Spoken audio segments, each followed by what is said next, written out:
La Cámara de Diputados despachó a comisión mixta el proyecto de ley de ingreso mínimo garantizado. Los parlamentarios manifestaron sus reparos a la indicación que limita la aplicación del beneficio para los trabajadores de pequeñas y medianas empresas. Bueno, queremos hablar de este y otros temas también con Gael Llomans, diputada y presidenta de Convergencia Social. ¿Cómo está, diputada? Gracias por acompañarnos. Muy buenos días. Hola, buenos días, Gonzalo. A ver, en primer lugar, quisiera escuchar los argumentos, diputada, para cuestionar el ingreso mínimo garantizado amplio en el proyecto del gobierno que no discrimina entre pymes y grandes empresas. ¿Por qué para ustedes no es correcto? O sea, lo primero es que nosotros no queremos hacer una diferencia entre trabajadores, sino que más bien tiene que ver con el trato a las empresas.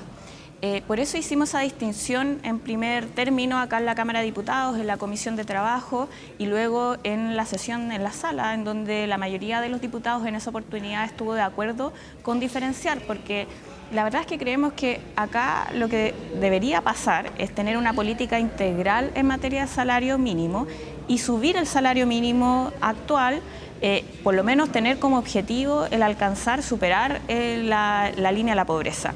Y eso se la señalamos al gobierno en su oportunidad, no fue parte de su diseño, porque esto es un subsidio, es un bono, no es subir el salario mínimo, sino que mediante bono, que es recurso fiscal, es decir, plata de todas y los chilenos, se pueda costear en el fondo una necesidad de alza del salario que reciben todas y los trabajadores. Entonces nosotros dijimos, mira, podríamos subsidiar desde el Estado, hacer ese esfuerzo, pero solamente enfocado a las pequeñas y medianas empresas, no a todas, no a las grandes. ¿Por qué también tener que financiar al 1% más rico del país, a las grandes empresas? ¿Por qué? Si ellas pueden subir el salario mínimo. De hecho, 2.000 empresas en una carta, ya en enero del año pasado, estuvieron diciendo que podían comprometerse a subir el salario mínimo incluso superando 500.000 pesos. Entonces estamos hablando de que es una diferencia que está estableciendo el gobierno, o sea, me refiero que en la discusión, o sea, perfectamente podrían decir subimos el salario mínimo para todas y los trabajadores y luego solamente subsidiar a las pequeñas y medianas empresas, pero no a las grandes. Diputada, se entiende la argumentación. Hace algunos días me tocó estar acá conversando en este mismo estudio, en el mismo programa, con el ministro de Desarrollo Social. Y le preguntábamos de este mismo tema y en su argumentación él decía, lo que pasa es que nosotros también escuchamos ese argumento, le encontramos bastante sentido. También nos parecía que estar entregando recurso público a todas las empresas por igual tenía esa problemática. Sin embargo, se toma la decisión y se apuesta por esto para no generar diferencia con los trabajadores. ¿Por qué a unos sí y a otros no? Y lo otro, que me parece relevante por el momento que estamos viviendo, no solamente por lo que ya acontecía en nuestra economía, sino también por toda la amenaza que tenemos hoy día con la crisis por el coronavirus. ¿No complicaría más las cosas, por ejemplo, en vía salario mínimo, subir el costo de los empleadores? ¿No generaría esto mayor riesgo de desempleo, otro tipo de incidencias?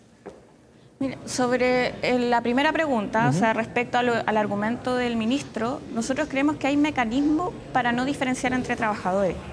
O sea, finalmente depende de cómo se implemente, porque el subsidio efectivamente puede ir al bolsillo de los trabajadores, pero de aquellos que están en esta micro y mediana empresa. Ya se hacen distinciones en otra materia, por ejemplo en materia tributaria, en donde se diferencia entre grandes y pequeñas y medianas empresas.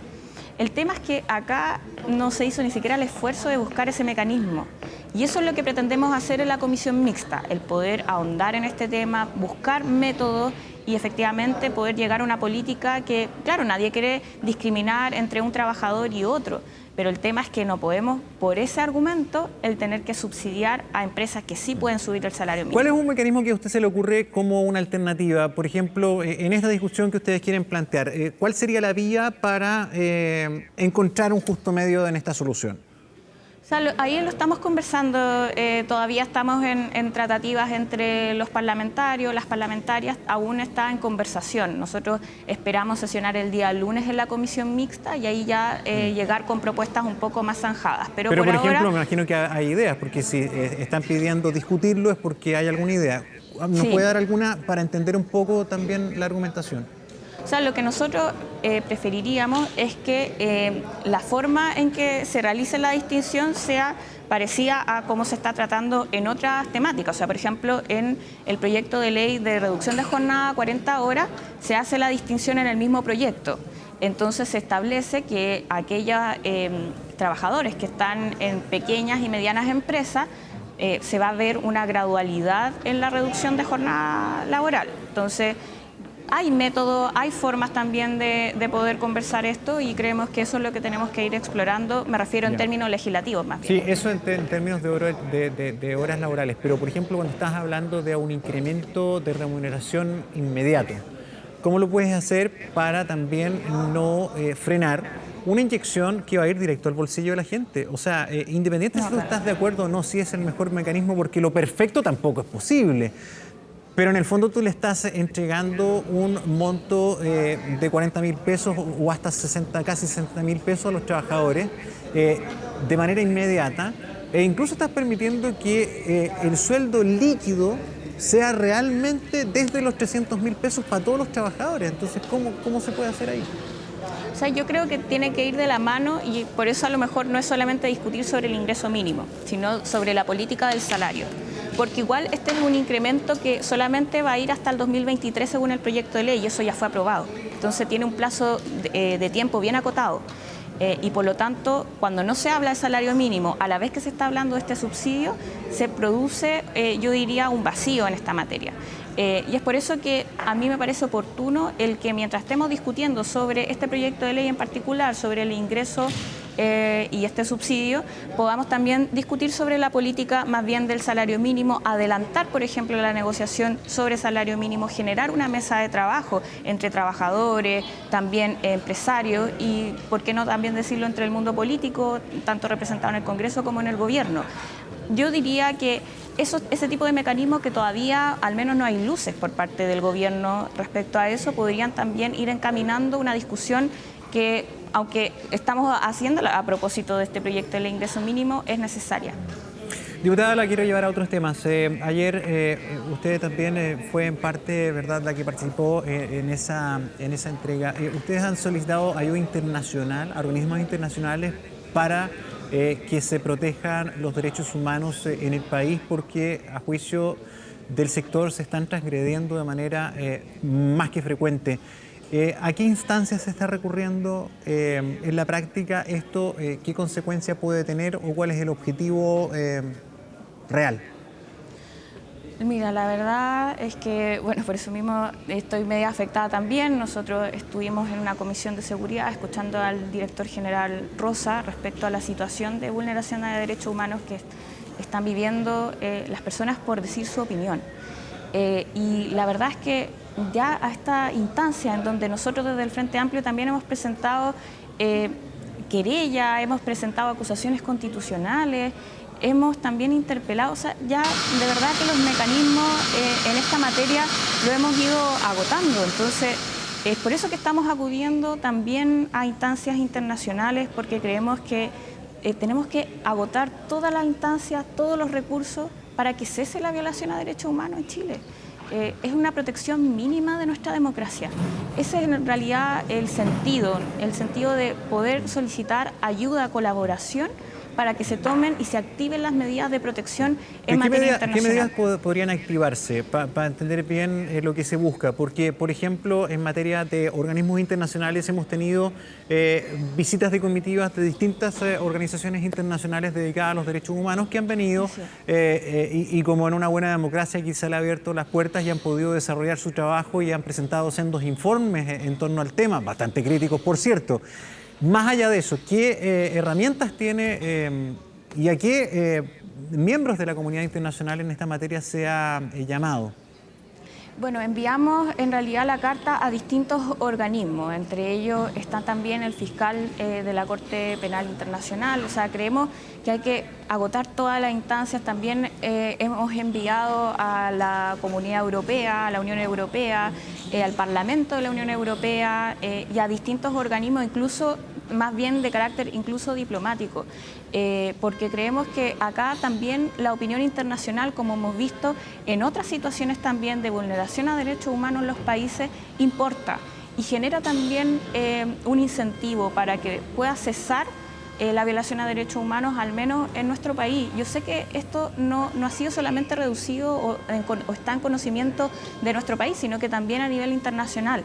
Es por eso que la verdad estamos tratando de agotar todas las instancias, hacer todo lo que podemos para que los ojos se pongan en Chile también respecto a esta situación y eso genere un incentivo para poder cesar la violación a derechos humanos. Cuando se está pensando ya en este tipo de herramientas, para usted, por ejemplo, en lo personal, ¿ya no sirve buscar una nueva acusación constitucional contra el ministro Blumel, por ejemplo? ¿Ya no tiene sentido o le ve poca agua a la piscina? Bueno, la verdad es que hemos presentado ya acusaciones constitucionales antes. Incluso ganamos la del ministro de Interior anterior. O sea, Andrés Chadwick salió de su cargo, el ministro Blumel lo vino a reemplazar y vimos que se siguieron cometiendo la violación a derechos humanos. Entonces, independiente de que esa es una acción que nosotros en el Frente Amplio también la seguimos conversando, estamos conversando también con otros actores del mundo político se han ido sumando, pero sin embargo yo creo que ya hay que tomar medidas de emergencia.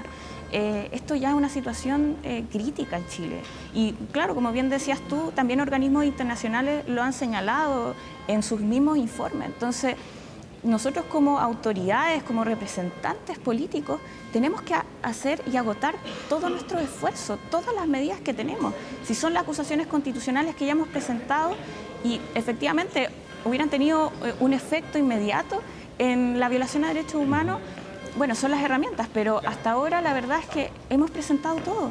Entonces, independiente de que incluso presentáramos la acusación constitucional contra el ministro Blumel, también queremos hacer mano de otras medidas para poder hacer todo en realidad, para ser súper franca. Diputada, quiero finalmente saber su opinión respecto de otro escenario que ya ha comenzado a sonar con voces como el senador Alejandro Guillé, con algunos requerimientos dentro del Senado, y estamos hablando de la evaluación de llamar a elecciones anticipadas. ¿A usted le parece pertinente en una democracia cuando tenemos un gobierno legítimamente electo, que gana por mayoría, que se impida termine su gobierno? ¿Es válido? ¿Usted está de acuerdo? ¿Usted estaría de acuerdo con eso? Mire, ese es un tema que tenemos que conversar.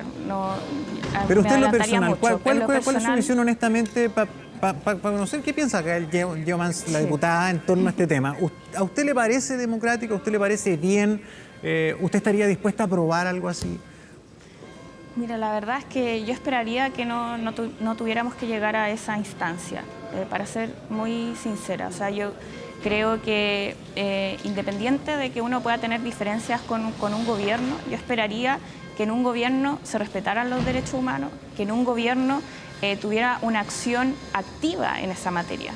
Y al contrario, o sea, veo incluso que sus comentarios, su misma actitud, la actitud de sus ministros, en donde no hay un reconocimiento, no hay autocrítica, no hay responsabilidad. Entonces, vemos, por ejemplo, el intendente que fue acusado constitucionalmente por nosotros mismos. Recién en enero se vio esa acusación y ahora está presentando una querella contra una persona que claramente, y frente a los videos que están en conocimiento público, podemos ver cómo fue agredido por carabineros. Entonces, la verdad es que yo esperaría que no tengamos que utilizar ninguna de las herramientas de las que he hablado anteriormente o incluso pensar en adelantar las elecciones.